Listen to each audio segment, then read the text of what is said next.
Hello and welcome to the GMBN Tech Show. Owen, what have we got coming up this week? On this week's show, we've got exciting things. We've got the new Santa Cruz V10. We've got the new Raaw Madonna. Yeah, amongst other things. And we'll also be debating why the Trust fork should have changed everything, but probably didn't.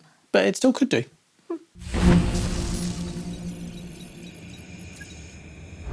So, Owen, we saw the evolution of rear suspension happen quite quickly in the mountain bike world. We've gone from these, soft tails to dampers to, 1-inch suspension to what it is today, which is linkage-driven suspension. It is a little more complicated, shall we say, than what happened with forks, which basically moved to, 1-by-1-inch movement, telescopic forks, and then didn't progress any further than that.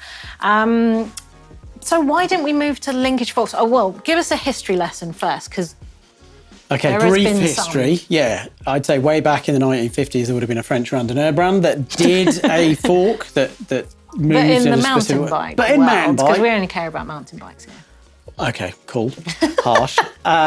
We've had lots of different suspension forks that haven't just been telescopic. So we've had Amp Research, who did the first FSR back ends. We've had Gervin, did flex stems, then they made up this wild linkage fork. We've had Quasar, which was like a UK version of a Gervin.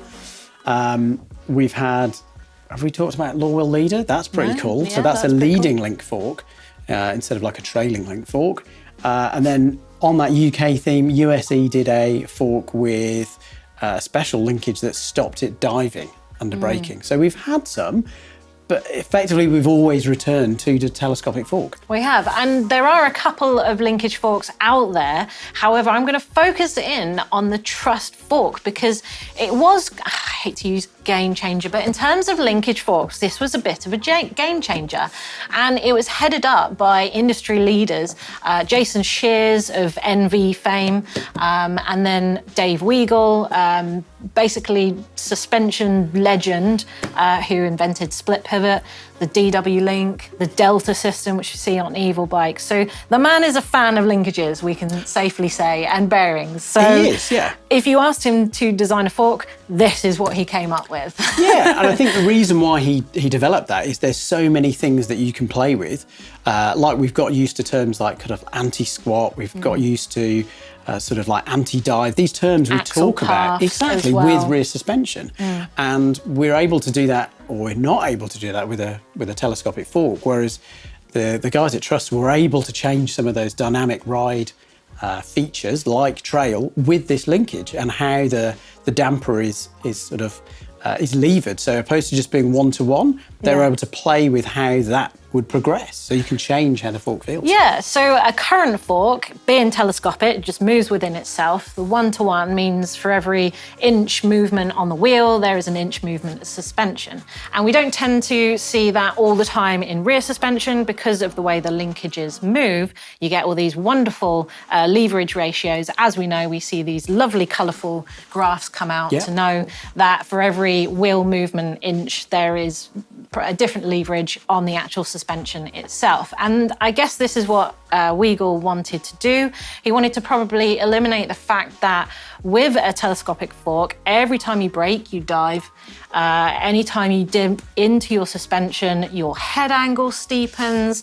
And of course, this then changes your trail as well, because if your head angle then changes, all the lines that meet up in a nice fashion. Yeah, literally your trail, as you said. Like that trailing contact point behind the wheel changes with head angle. So as you're braking, your head angle is changing, which is why, on hardtails, we've got really slack head angles because the hardtails can only just dive and compress in, but it's still a problem on suspension bikes too. And actually the Trust fork worked in the opposite way. It doesn't dive. In fact, under braking, the torque of the braking can actually not make it rigid, but it won't dive under braking. And effectively, the offset does get shorter, which means the trail gets longer when the suspension is actuated. So as you're diving into the suspension, your bike is getting longer and you've got this slightly rearward axle path as well. So this all sounds like kind of modern high pivot torque now, doesn't it? But in the front, effectively, we've now got a bike where the front wheel moves away from big bumps. The bike gets longer as you're sinking into it, so it gets more stable. But with a stable, plowable bike, you also get a less nippy bike, effectively. Yeah, and I think we're also very used to, everyone's got a suspension fork, effectively. They're really used to how that dives. Yeah, that's true. Yeah, this fork wasn't, and the way that they're able to move the linkage meant that the ride feel was really different. Yeah. So, yeah. And I think people are scared of bearings as well. I think people looked at this fork, it was different, it looked crazy, it had loads more bearings, and mountain bikers are scared of bearings. Oh, the maintenance on those things. But bearings should be smoother than bushings, which is what you get in a current fork. Yeah. As we know, the argument between bushings and bearings in pedals. Bearings, if they're serviced well, then they can be much quicker, which means a more supple front end, and that's surely what we wanted. Yeah. Bushings come with their own issues, don't they? Yeah, they do, and they're a bit sort of like a Goldilocks. Like if they're just loose enough to work really, really well, they might get rattle. Yeah, you'll get like the fork will just be on the sort of like edge of its performance window, and then if it's too tight, it'll bind and it won't work as well. Whereas bearings eliminate one of those problems. But I think you're right, for a mountain bike, you're opposed to having two bushes, you've got maybe 16 bearings roughly. That doing some quick maths on how many there were on the front of that Trust. Yeah, sure. But even if we get over the maintenance potentially, and the looks are very, very different, you've then got about an extra 200 grams on the front of your bike to a standard, and it's about twice the price of a current fork. We're looking at $2,500 for a Trust fork. But sadly, Trust have been and gone. It was a flash in the pan, sort of, in that they came out in 2018, they started distributing in 2019, and then short-lived, 2020, COVID happened. It ruined their demand. It also ruined their supply chain, and they decided to fold. But in order to recoup some money at the time, rumour has it that they did sell the patent on this. And last year, or earlier this year, we did see a new patent come out that looked very, very similar to that fork. So we may be seeing that from Specialized sometime soon. So do keep an eye out on that. But guys, have you ridden a linkage fork, be that old or new? What was it like? I want to know. Let me know down in the comments below, and let me know if you would consider a linkage fork if the price, the maintenance, and the weight was more akin to what we see today. Breaking news, Owen cut his hair. It's not a wig, shocker.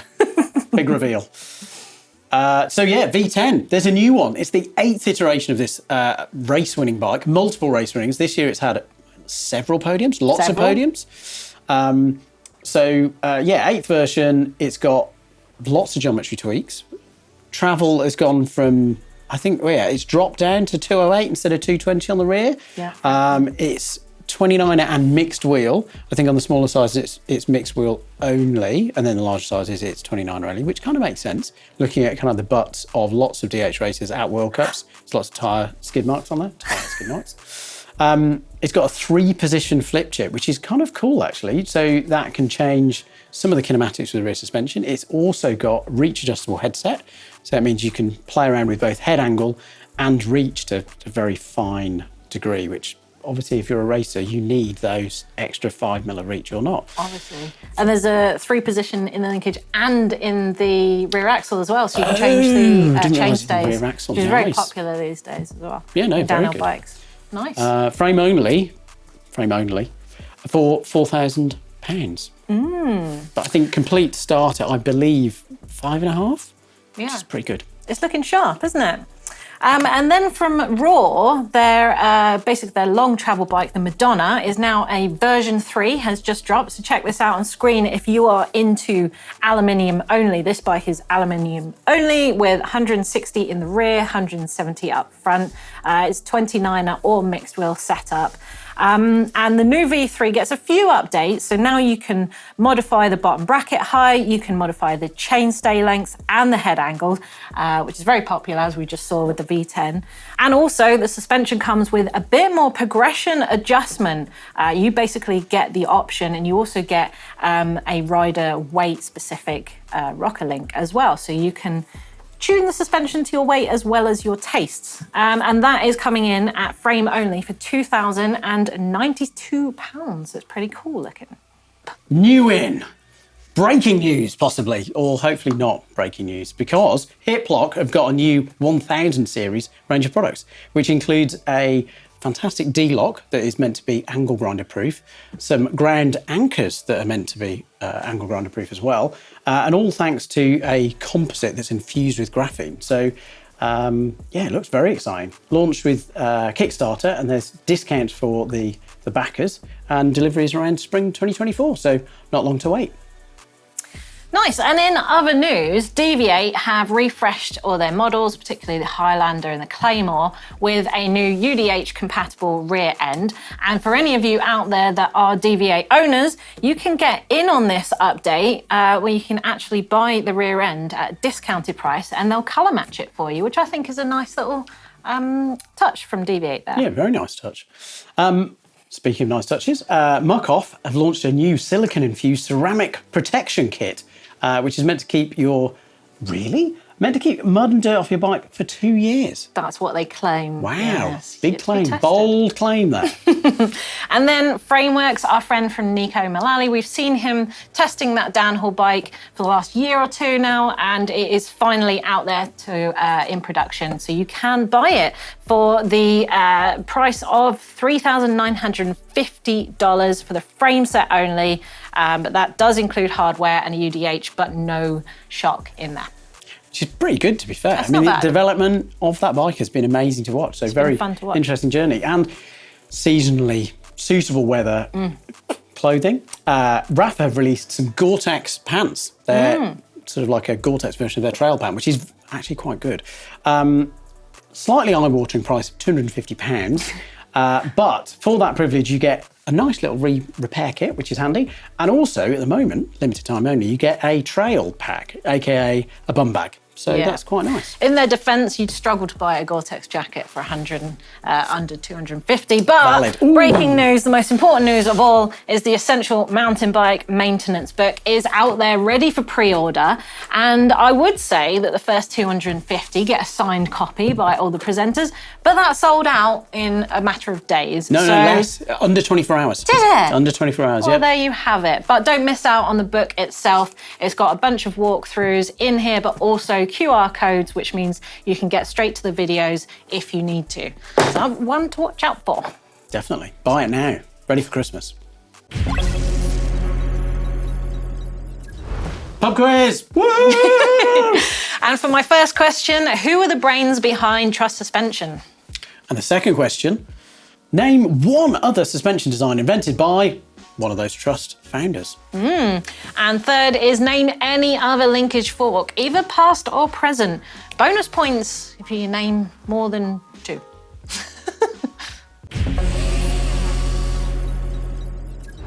Okay, Owen, I've got top mods for you today because we haven't had many top mods. And this one's a corker because this guy has got an old Scott scale here.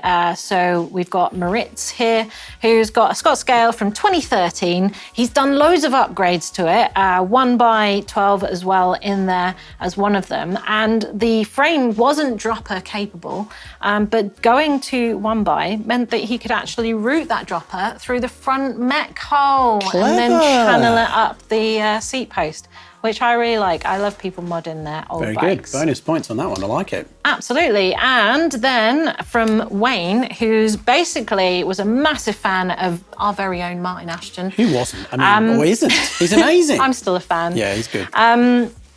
And he always wanted one of his bikes, but they didn't make it in Martin's spec or paint job. So he's basically done it himself. So he's repainted his old Trials bike and wow. basically spec'd it out the same as Martin as best possible. And also, look at Martin's saddle as well, that he invented that. Yeah. Did you know that? Yeah, I did, yeah. And painted it the same as well. So that is pretty cool. That's awesome. And for my final top mod, do you remember the Caliber Boss Nut? I do. Which came out through Go Outdoors. It was like £1,000. It was an absolute bargain of a bike. It was. We don't see it much these days, but this guy has still got his own. So Aaron has got his 2020 Caliber Boss Nut, and he's upgraded it. He's put some lyric forks on there, and he's resprayed it himself. And do you know what? Brilliant. If I saw that in a trail centre, I wouldn't know that was a Caliber Boss Nut. No, I mean, I think it's testament to the Boss Nut because it was such a progressive bike for its day at that price point. There was nothing else like it. So, I know, incredible, and they're still running today. So if you've got any top mods, don't forget to upload them to the link in the description. Comments time from you lovely people, and it was about John Hall talking about whether bikes were or are made for mechanics. And VR says every engineer should be forced to assemble and disassemble whatever they design prior to production. You'll see a whole lot better designs. God, that's like some kind of Hunger Games. I'd like to see that show. Well, no, I feel like some brands do that, but I think there are some brands that aren't doing that. So yeah, there's validity to that statement. I mean, yeah. Mr. Gord, hopefully I'm saying that right, bikes could definitely benefit from being more mechanic friendly. I'm thinking about all the tools that I had to buy over the last year to service them properly. Yeah, there are quite a few out there that require very specific tools, which is annoying. Paul Ilwood says that due to advancements in tech, it's become more dealership oriented, much like cars who leave the end user at the mercy. Oh, can you imagine if everything was a computer like things are in modern cars these days? Well, yeah, bikes aren't there yet, it's okay. We can do lots at home, lots of tools. Tim Sadler says, with John Hall opting for gearbox instead of 6 or 12 speed, does that point to a move to another team? Gammux. Rumours. Hashtag team rumours now. Yeah, I know. I don't think so. I think Intense and John Hall have got a very good relationship. And Aaron, would he ever leave Aaron? Well, good point, yeah. So Ninja's Rhythm 400 says, what would he consider as high travel and low travel for the high and low pivot question? Basically he said he would go with high pivot for long travel because I think high pivot marries well with long travel in that it's very plowable for big downhill bikes, for example, in the extreme. But low pivot is a bit more playful and poppier for XC and trail. So I think that's what he means, but speculation. But thank you for your comments. Okay, Not comments. It's quiz time. It's the answers. It is the answers. The moment they've all been waiting for. So who was the brains behind the Trust suspension? Cool. Jason Shears. Dave Weigel. Oh, yeah. And Hap Siegel. Seliger. Oh, sorry, Hap. Yeah, and also name any other suspension designed by one of the founders, Dave Weigel. DW Link, split pivot, also the Delta system. Oh, nice. You could have had from Evil Bikes. I feel like there's probably more. Dave, reach out to us. What other things have you designed? We designed a hardtail, as we know. Yeah, you did. Not a suspension platform and at all. I think stuff for DARPA, like tank stuff, which you can't talk about, Secret. but there you go. Well, we've just talked about it. And then the third question is name any linkage fork. So you could have had the Gervin, the AMP1, the Quasar, which you mentioned, the USE Sub, the Lawwheel Leader. Yeah. And in current times, we've got the Rock Sled and the Ride Motion E18, which I think is British. And is kind of still existing, and it would be interesting to play with something like that. But Owen, more importantly, what are we looking forward to this week? We are looking forward to a wheel truing video from Rich. On the trail. On the trail, exactly. I fear that he may use a rock at some point, but watch the video, I'm sure it'll be very good. Yeah, I'm scared. And also on Sunday, our feature is the science of braking, and it's effectively me testing different disc sizes. And it is incredible the difference it makes on just a basic pair of brakes. But other than that, do head over to our GMBN shop if you want your essential mountain bike maintenance book, which is ready for pre-order now. And for now, join the comments for the debate on linkage forks and whether they should make a return, whether they were a good thing and they should have been a game changer. Yeah, let's have more. Trust, come back. And if you've played with one linkage fork, let us know what it felt like down in the comments below.